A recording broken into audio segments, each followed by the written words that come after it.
ये सत्य है, साधक को जीवन का अंतिम लक्ष्य प्राप्त करने के लिए लगातार आत्म विश्लेषण करते रहना चाहिए।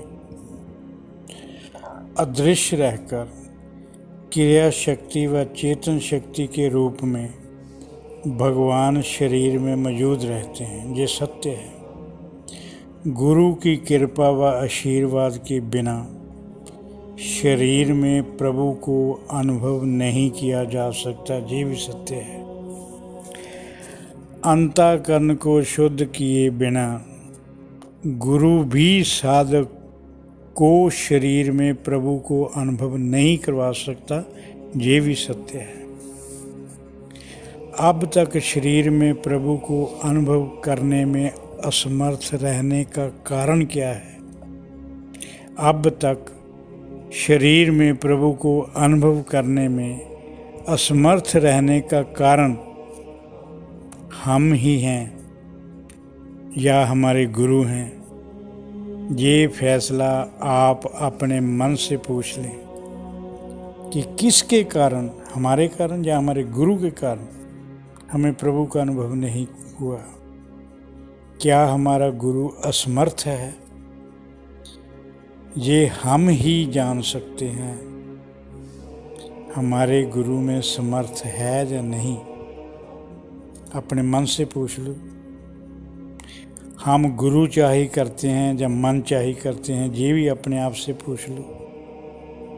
हम गुरु के निर्देशों का पालन करते हैं या नहीं, ये भी अपने मन से पूछ लो। जो चीज़ जहाँ होती है अगर उसे वहाँ ही ढूंढा जाए तो ही मिलेगी।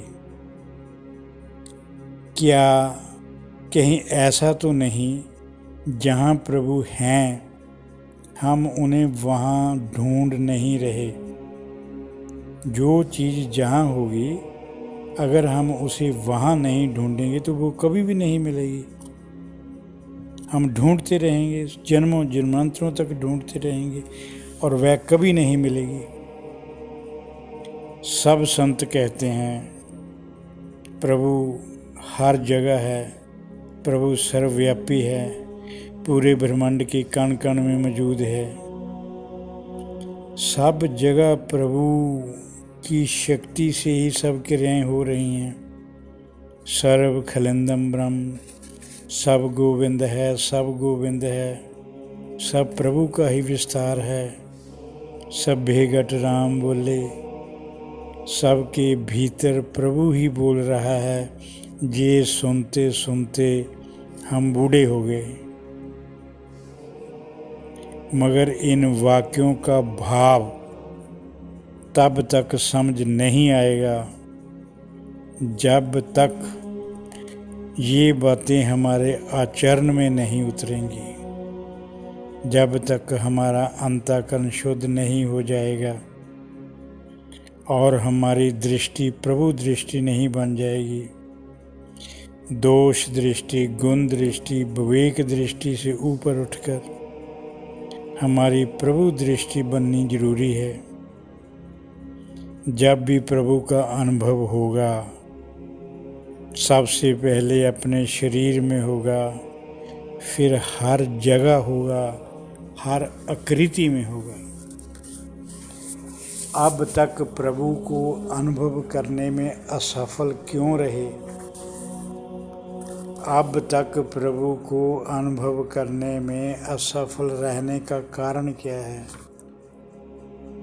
सबसे पहला कारण हमें ये ही नहीं पता प्रभु कहाँ हैं।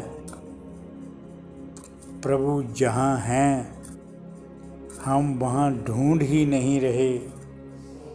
ये भी हो सकता है, ये भी हो सकता है कि हम प्रभु को ढूंढना ही नहीं चाहते हों। देवी देवताओं की पूजा कर रहे हों, कामनाओं से भरे मन की कामनाएं पूरी करने के लिए प्रार्थनाएं कर रहे हैं। कामनाओं से भरे मन की कामनाएं पूरी करने के लिए प्रार्थनाएं करते रहे हों। कामना पूर्ति हेतु भगवान की पूजा पाठ करना, प्रभु के साथ व्यापार करने के बराबर होता है। आप ये काम कर दो हे प्रभु, आप मेरा ये काम कर दो, बदले में चढ़ावे के रूप में हम आपको ये देंगे। भगवान व्यापारी नहीं है। जो थोड़े निस्वार्थ भाव से पूजा पाठ करते हैं, धन्य भाव से पूजा पाठ करते हैं, प्रभु उनकी भावनाओं अनुसार दर्शन दे सकते हैं। असलियत ये है कि ये दर्शन मन ही मन को करवा देता है। असलियत में कोई स्वरूप नहीं होता। ये विश्वास ही गलत है कि भगवान ध्यान में दर्शन देते हैं, ध्यान टूटने पर चले जाते हैं। प्रभु का अनुभव मन की शून्य अवस्था में होता है, मन की निर्विचार अवस्था में होता है। जब मन शून्य अवस्था में होगा, निर्विचार अवस्था में होगा, तब तो कोई स्वरूप होगा ही नहीं। कई जन्मों तक प्रभु की परिभाषा का ही पता नहीं चलता। कई जन्मों तक हमें प्रभु की परिभाषा का पता नहीं चलता। क्यों? अलग अलग धर्मों ने अपने स्वार्थ हेतु प्रभु की अलग अलग परिभाषा बताते हैं। भगवान भावनाएं ही भगवान हैं। अलग अलग साधकों की अलग अलग धारणाएं हैं, अलग अलग विश्वास होते हैं। अपने अपने भाव व श्रद्धा अनुसार भगवान की पूजा करते हैं।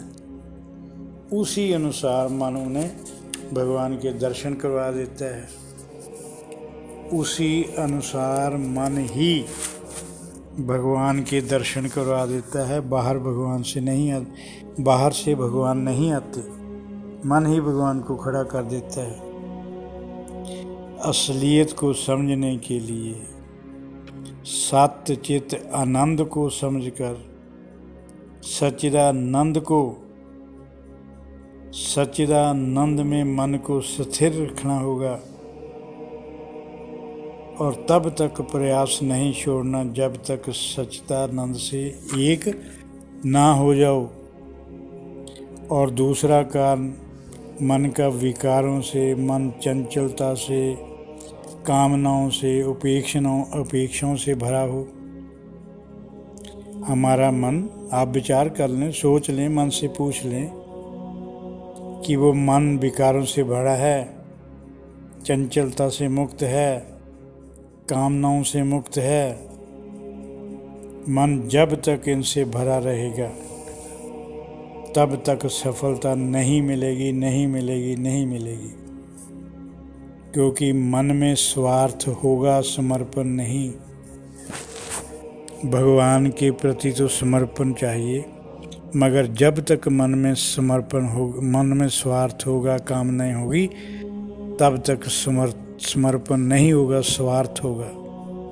श्रद्धा नहीं होगी। हमारी जो साधना है वह स्वार्थ पूर्वक साधना होगी। कामनाओं से भरा मन, कामनाओं से भरे मन का कभी अज्ञान दूर नहीं हो सकता। नोट कर लो, कामनाओं से भरे मन का कभी अज्ञान दूर नहीं हो सकता। वह सत्य को नहीं समझ सकता और उसका प्रारब्ध पर विश्वास नहीं हो सकता। वह प्रभु के नियमों में कभी विश्वास नहीं करेगा।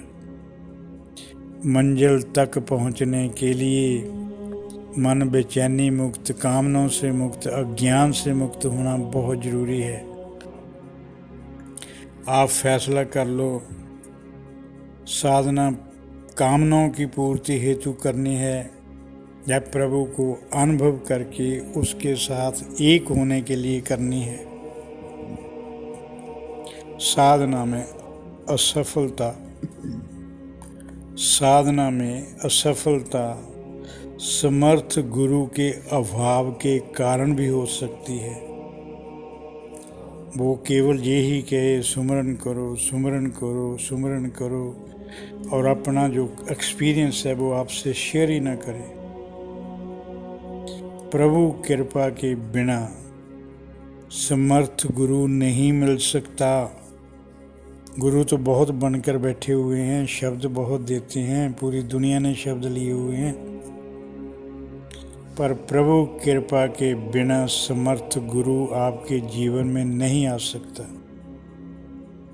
जो गुरु नाम देने के बाद आपसे किसी रूप में भी कुछ भी मांगते हैं, वह संत नहीं, सन्यासी नहीं, वह अपने स्वार्थ सिद्धि हेतु गुरु का भेष धारण किए हुए हैं। अज्ञानी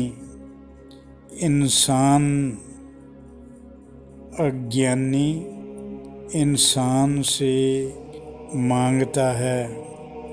अज्ञानी जिसे भगवान पर विश्वास नहीं, वह भगवान के नाम पर इंसान से मांगता है। मांगने का कारण व बहाना कुछ भी हो सकता है। आपने देखा होगा धार्मिक स्थानों के बाहर भिखारी होते हैं, वह आने वाले लोगों से भगवान के नाम पर मांगते हैं। उन्हें धार्मिक स्थल पर विराजमान किए भगवान पर विश्वास नहीं होता, इसलिए भगवान के नाम पर आपसे मांगते हैं। आप भिखारियों को कुछ देकर अंदर जाकर भगवान से खुद मांगते हो और बदले में कामना पूर्ति के बाद और चढ़ावा देने का प्रॉमिस भी भगवान से करते हो कि जब मेरी मांग पूरी हो जाएगी मैं और चढ़ाऊँगा। ये अजीब डंबर है, अजीब अहंकार है। पूरी सृष्टि के मालिक को कुछ देने की कल्पना करना। कुछ तो होश करो, कुछ तो विवेक से काम लो। कृपा प्रभु से सौदेबाजी बंद करें। कृपा करके प्रभु से सौदेबाजी बंद करो। प्रभु के आगे निस्वार्थ भाव से बिना किसी शर्त के, बिना किसी मांग से समर्पण कर दो। मन को संतोष से भर लो, अहोभाव से भर लो, अभाव की प्रवृत्ति से मुक्त हो जाओ। जो कुछ प्रभु ने दिया है सदा उसका धन्यवाद करते रहो।